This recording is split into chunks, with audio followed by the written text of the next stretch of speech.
Hey guys, my dahlia that I left in the ground and overwintered have just woken up and they are starting to get really tall, so it's time for me to go in and give them a pinch.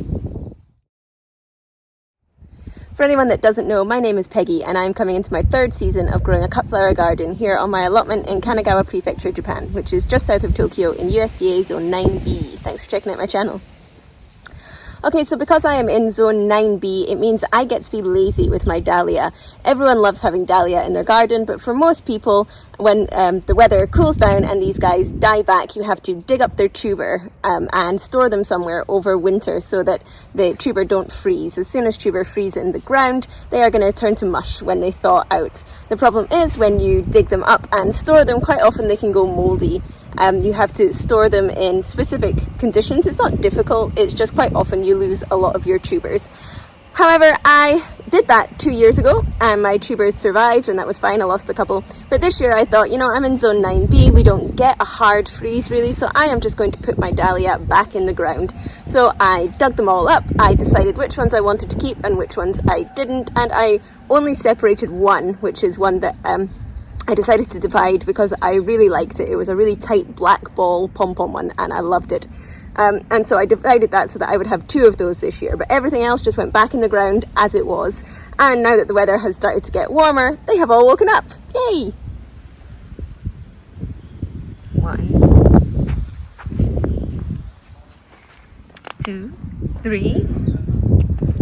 Beast back here. 4, 5, 6, and 7. They haven't all woken up though. You can see the stem of this one and there doesn't seem to be anything other than grass and weeds coming up around it. Now maybe it's going to wake up or... no, rotten. Oh well. That bit's rotten. Rotten.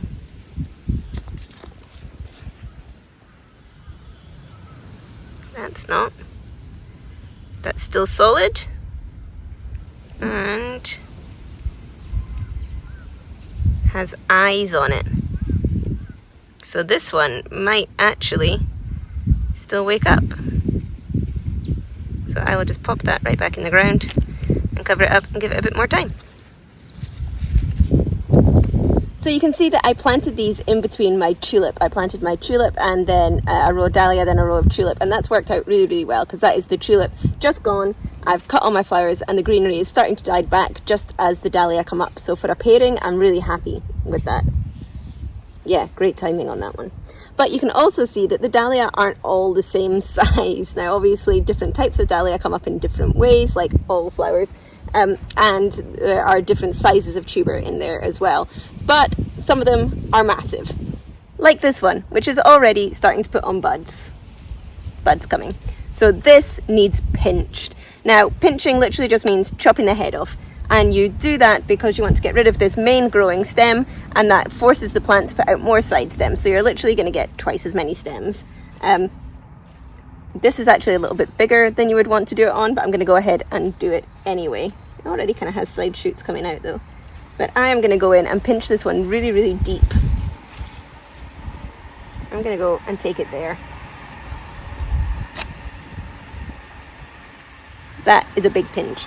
But it will mean that this is now going to give me new shoots coming up from where I've cut it here, which will give me extra long stems, which for using in arrangements and things is what I want, the longest stems possible. I could have cut it here, but then it would have put out stems from here and I would have lost a little bit of stem length on there. So cutting deep into the plant, although it seems weird and scary, is a good thing to do. So this one has lots of separate stems coming up, although it's only the one tuber. They were quite large when I put them in, and so it has lots of different stems coming up, and I am going to go ahead and pinch those out too. Just take the top 10 centimeters off of those ones.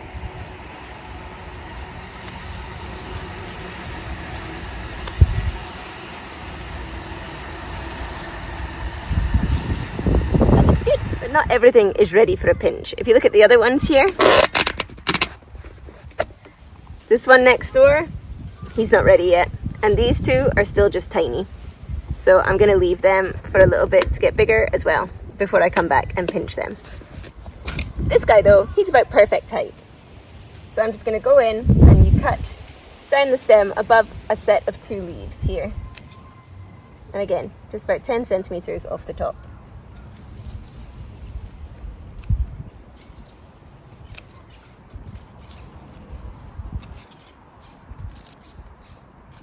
Done.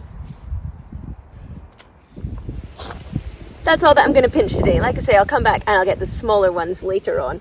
And I know it seems like a weird thing to do, and it will set your flowering back a little. Now, if you're growing your own wedding flowers and you need them for a specific date, and that date is earlier in the season, I would say don't pinch. This is just so you get as many flowers as you want. But if your goal is to get early flowers, then I would say don't worry about it, just let the flowers come. If you're looking to have Dahlia in kind of June time, I mean, I'm zone 9B. If I'd left that one, it would have started flowering pretty soon. If you're wanting your flowers early, don't pinch them. But if you're growing them just for the most amount of flowers you can have, or a really nice display in your garden, then pinching really does help. Now, the one thing is, if you're growing them close together, you have to be aware that obviously by pinching them, you're taking out the one growing stem and you're making 2, and it makes a much bushier plant. Now, last year I had 3 Dahlia in this row. I had rows of 3, and when they came up I was having a really big problem with powdery mildew. The powdery mildew was pretty bad. Now, I did fix it using just milk and water, and I put a video up about that because it worked 100% great. All the mildew vanished. It was so good. But I didn't want to have to do that again. So this year I've only put in 2 per row.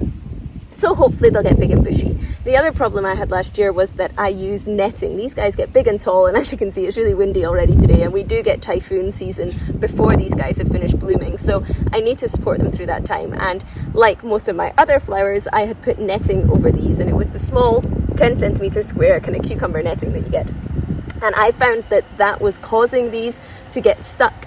They were trying to spread out so much and they would get themselves stuck and twisted up in that. And I ended up with weird wiggly stems and flowers not going where I wanted to. So this year I have decided not to net. As you can see, there is no netting up here. And when these guys get a bit bigger, I am just going to be corralling them, which is why I have left these posts in place. I will be corralling these and just wrapping twine around them and getting them to support each other. So having big bushy plants should be okay. But again, to stop the mildew coming when these guys get big and tall, I am going to come down here and I am going to strip the bottom of the leaves to make sure there is plenty of airflow getting through the bottom of the plants, which is where most of the mildew was last year. So there are just a few little maintenance tips to keep going. After you've pinched them, let them come up. Support them however you choose to support them. If you're only growing a few, you can just use canes and stake them individually, or you can corral them, which is just literally tying string around the perimeter of them and letting them hold each other up. Or you can use the netting if you're going to come every day and kind of feed them through. But I had real problems with that last year. It was also a nightmare once they died back to try and pull them out from through the netting. Not fun. And then come down and strip the leaves to ensure that they have airflow going through the bottom. But hopefully that will give me a really nice full patch of Dahlia come the end of the season. Yay! Now, there was one that had rotted there, and although there was a small tuber, I'm not sure which one it was that rotted. I might see if that tuber comes through, but if not, it might give me space to put in one more because I want to have one of the big dinner plate Dahlia in here. I'm just having trouble finding one. I can't source one that I particularly like. All of these ones are the small pom-pom type. I've got a couple of big-ish purple ones, but I don't have any big dinner plates, and I'd really like one of them. So now that that one has rotted, I might go out shopping and get myself a dinner plate. Okay, and that is all from me today. If you want to follow along and see how the Dahlia and the rest of the garden do, then remember to hit the subscribe button below. If you want to see what I do with all of my cut flower, you can check out my Instagram, which is From the Witch's Garden, and there's a link to that below, and you can see everything that I've made over the last 2 seasons and the spring so far. I hope you guys are doing well in your garden. If you're in the same area as me, how are your Dahlia doing? Have they started to wake up? If you're still waiting for your last frost date to pass, I'm really sorry that you're having to watch us cut our Dahlia already. But happy growing. I hope your garden is going well, and I will see you guys next week. Bye.